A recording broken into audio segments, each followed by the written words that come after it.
Hello student, this is the part second of chapter number 14 heating effects of electric current. इस part में हम पढ़ने वाले हैं बच्चों।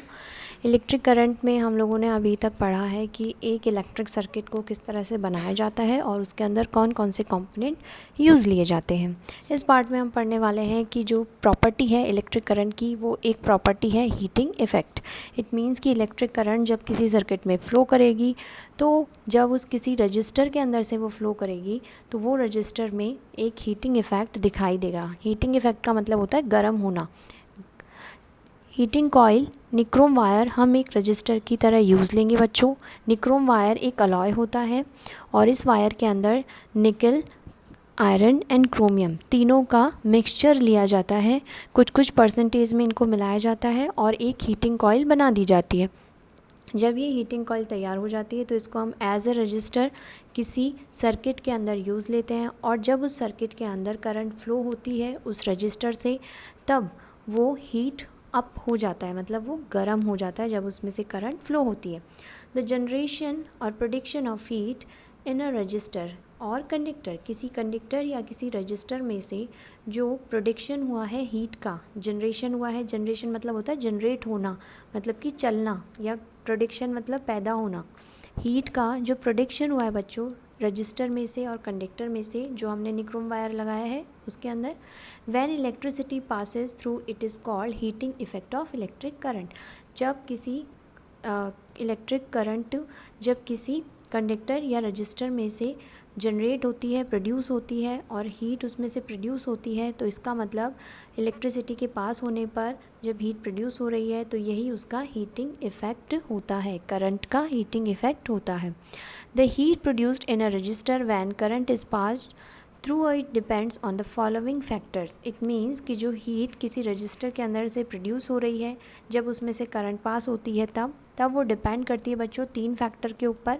पहला फैक्टर है कि current passed through the register, कि करंट किस रजिस्टर में से पास हो रही है। सेकेंड है टाइम और ड्यूरेशन और विच द करंट इज़ पास, कितना टाइम और कितना ड्यूरेशन उसने उस रजिस्टर में से पास होने में लिया है जहाँ से वो करंट पास हो रही है, कौन सी करंट उसमें से पास हो रही है, कितने एम्पियर की करंट पास हो रही है और कितने टाइम तक वो उसमें से फ़्लो हुई है। And nature of the material, कि कौन सा मटेरियल हमने रजिस्टर की फॉर्म में यूज़ लिया है। मतलब अगर मैं रजिस्टर यूज़ लेती हूँ निक्रोम वायर का तो उसका जो हीटिंग इफ़ेक्ट है वो हमें काफ़ी ज़्यादा देखने को मिलेगा इलेक्ट्रिक करंट का। इसके अलावा हम डिफरेंट काइंड के मटेरियल यूज़ ले सकते हैं as a resistor for using electric current flow. अगर हमें किसी भी रजिस्टर में से इलेक्ट्रिक करंट को फ़्लो करवाना है तो हम उसके लिए कोई भी तरह का रजिस्टर यूज़ ले सकते हैं, लेकिन उसका हीटिंग इफ़ेक्ट उस पर डिपेंड करेगा कि आपने कौन से टाइप का मटेरियल यूज़ लिया है। ठीक है, तो इस पार्ट में मैंने पढ़ाया आपको कि जब किसी निक्रोम वायर या किसी हीटिंग कॉइल में से कोई करंट फ़्लो होती है तो उस करंट के फ़्लो होने पर उस वायर में एक हीटिंग इफ़ेक्ट आ जाता है जो कहलाता है इलेक्ट्रिक करंट का हीटिंग इफ़ेक्ट। तो बच्चों हमने जब ये पढ़ा था कि किसी इलेक्ट्रिक सर्किट के अंदर जब हम की को ऑन करते हैं, स्विच ऑन करते हैं इलेक्ट्रिक सर्किट का, तो जो बल्ब है वो हमारा लाइट अप हो जाता है, लाइट जलने लग जाती है, रोशनी हो जाती है। तो जब काफ़ी देर तक वो बल्ब ऑन रहता है बच्चों तब क्या होता है, वो बल्ब गर्म हो जाता है। तो आपने देखा कि किसी के बल्ब के गर्म होने के हीट और लाइट एनर्जी प्रोड्यूस होना दोनों काम हो किस से रहे हैं, इलेक्ट्रिक करंट से हो रहे हैं।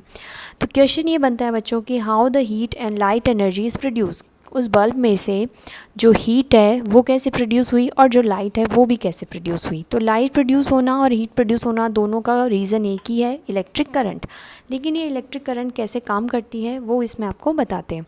The electric current is basically the drifting of a very large number of electrons through a conducting materials. किसी भी कंडक्टिंग मटेरियल में बच्चों काफ़ी सारे इलेक्ट्रॉन्स फ्री होते हैं और जब ये इलेक्ट्रॉन्स ड्रिफ्ट कर रहे होते हैं, मतलब कि चल रहे होते हैं, घूम रहे होते हैं, तो इलेक्ट्रिक करंट के अंदर ये इलेक्ट्रॉन्स बहुत लार्ज अमाउंट में कंडक्टिंग मटेरियल के अंदर घूम रहे होते हैं। As these electron drift through the conducting material, जब किसी कंडक्टिंग मटेरियल के अंदर ये इलेक्ट्रॉन चल रहे होते हैं, ड्रिफ्ट होने का मतलब होता है बच्चों चलना।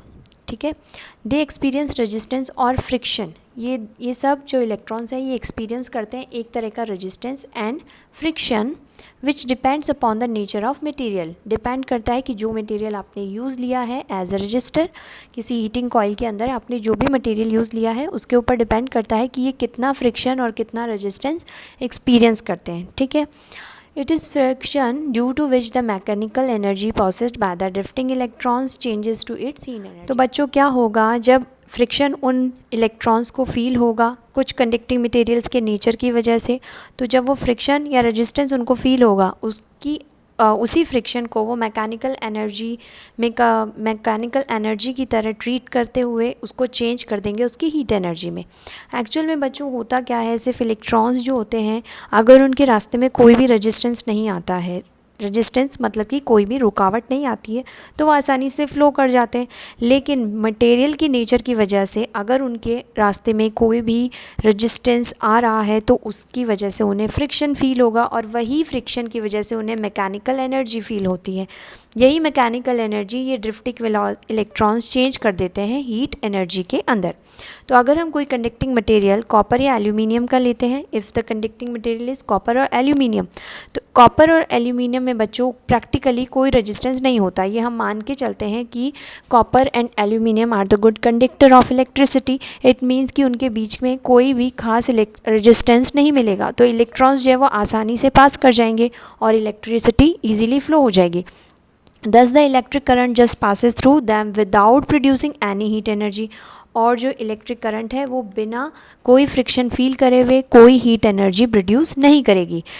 It is for the same reason that element of the electric heater gets red hot but not the connecting copper wires. लेकिन इसी तरह का रीज़न जो आप देखते हो कि इलेक्ट्रिक हीटर होता है बच्चों वो रेड कलर का हो जाता है but not the connecting copper wire, लेकिन उसके कॉपर वायर बच्चों वो रेड कलर के नहीं होते, वो गर्म नहीं होते हैं, ठीक है। ये रीज़न है इसका कि इलेक्ट्रिक हीटर रेड हो जाता है, जो कॉइल है उसकी वो रेड कलर की हो जाती है, लेकिन उसके कॉपर वायर रेड नहीं होते, वो ब्राउन कलर के ही रहते हैं। उसमें आपको जो गरम गरम लाइट दिखती है वो लाइट उस कॉइल की होती है, ठीक है, उस रजिस्टर की होती है, ना कि उन कॉपर वायर की, क्योंकि कॉपर वायर में हीट एनर्जी प्रोड्यूस नहीं करी है इलेक्ट्रॉन्स ने, उन्होंने सिर्फ उसमें से इलेक्ट्रॉन ने पास किया है, मतलब करंट फ्लो करवाई है, ठीक है बच्चों।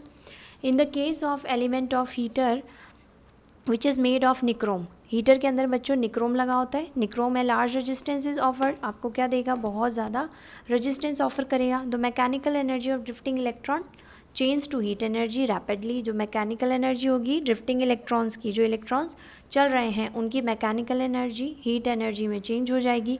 With the result it becomes red hot, और वो जो रेजिस्टेंस है बच्चों निक्रोम वाला वो बहुत ही हॉट हो जाएगा, रेड कलर का दिखाई देने लगेगा हमको, और उसका टेम्परेचर अराउंड 1000 डिग्री सेल्सियस तक पहुंच जाएगा, और उसी की वजह से हीट एनर्जी मिलती है और हमारा रूम गर्म हो जाता है इलेक्ट्रिक हीटर की वजह से। लेकिन जो उसके ऊपर कॉपर वायर होते हैं बच्चों वो गर्म नहीं होते हैं, क्योंकि कॉपर वायर कोई रेजिस्टेंस इलेक्ट्रॉन्स को नहीं देता है, इजीली उनको पास होने के लिए कह देता है कि आप आराम से आगे जा सकते हो। लेकिन रेजिस्टेंस जो है निक्रोम वायर वो उसको रेजिस्टेंस देगा और इलेक्ट्रॉन्स को रोकना चाहेगा, और उसकी वजह से उसमें फ्रिक्शन आएगा उनकी ड्रिफ्ट वेलोसिटी में, और इलेक्ट्रिक करंट फ्लो होने से रोकना चाहेगा, और फ्रिक्शन की वजह से जो उनकी ड्रिफ्ट वेलोसिटी है वही कन्वर्ट हो जाएगी उनकी हीट एनर्जी के अंदर, जो हमारे टेम्परेचर को 1000 डिग्री सेल्सियस तक बढ़ा देती है। In case of electric bulb में क्या होता है बच्चों, filament is made from a very thin and coiled wire of tungsten. Filament जो बना होता है इलेक्ट्रिक बल्ब का वो बहुत ही पतला और कॉइल्ड वायर होता है बच्चों टंगस्टन भी एक तरह का एलिमेंट ही है होता है, और इसके अंदर बहुत ज़्यादा रेजिस्टेंस होता है। ये सभी जो है बच्चों रेजिस्टेंस जिनमें लार्ज रेजिस्टेंस मिलता है यही मटेरियल यूज़ लिए जाते हैं ताकि हीटिंग इफेक्ट देखने को मिल जाए। When the electric current flows through the filament, जब इस फिलामेंट से इलेक्ट्रिक करंट फ्लो होती है, mechanical energy of drifting electrons changes into heat energy, वही इलेक्ट्रॉन्स की जो ड्रिफ्टिंग इलेक्ट्रॉन्स की जो है मैकेनिकल एनर्जी है वो चेंज हो जाती है हीट एनर्जी में। However as the temperature arises beyond 1500, और टेम्परेचर बच्चों 1500 डिग्री सेल्सियस तक पहुंच जाता है और हमको येलोइश वाइट कलर की लाइट बल्ब में से मिल जाती है। तो बच्चों यहाँ पे इलेक्ट्रिक टोस्टर, रूम हीटर और इलेक्ट्रिक बल्ब इन तीनों का डायग्राम आपको दे रखा है, आप अपनी बुक में देख सकते हैं। और ये heating effects of electric current के सबसे ज़्यादा यूज़ में लिए जाने वाले एग्जाम्पल्स हैं, एप्लीकेशंस हैं। कॉमन हाउस होल्ड में जो हम लोग अप्लायंसेस यूज़ लेते हैं जो कि heating effect of electric current पे डिपेंड करते हैं, उनमें कॉमन है बच्चों, कॉमन हीटर, रूम टेम्परेचर जो है उसको हाई करने के लिए सर्दियों में हम यूज़ लेते हैं। फिर है hot plate, electric toaster, immersion heater और इलेक्ट्रिक गीज़र और इलेक्ट्रिक ओवन, ये भी काफ़ी सारे घरों में मिल जाएगा। आयरन भी मिल जाती है, प्रेस जिसे हम बोलते हैं, जिसे हम कपड़ों को प्रेस करते हैं वो, और electric geyser and electric oven, ये सारे एग्जाम्पल आपको हाउस होल्ड अप्लायंसेस में मिल जाएंगे बच्चों, ठीक है। निक्रोम में बच्चों इसमें बता रखा है कि निक्रोम एक तरह का अलॉय होता है जिसमें 60% निकल होता है, 25% आयरन होता है एंड 15% क्रोमियम यूज़ लिया जाता है। और इन सब के अंदर इलेक्ट्रिक अप्लायंसेस के अंदर निक्रोम वायर को यूज़ में लेते हैं क्योंकि ये लार्ज रेजिस्टेंस प्रोवाइड करवाते हैं। The nichrome wire of suitable thickness and length is wound on the form of helical coil. Helical coil होती है बच्चों इस तरह की कॉइल जो होती है, स्पायरल कॉइल जो होती है, इसको बोलते हैं हेलिकल कॉइल। तो क्या होगा बच्चों, ये जो निक्रोम वायर है वो सुटेबल थिकनेस का होना चाहिए, लेंथ जो होनी चाहिए इसकी वो भी सुटेबल होनी चाहिए, और हेलिकल कॉइल की तरह ये बिल्कुल ऐसे स्पायरल फॉर्म में किसी कॉइल के ऊपर, then placed in some insulating material, किसी इंसुलेटिंग मटेरियल के उसके ऊपर हम इसको वाउंड कर देते हैं, लपेट देते हैं।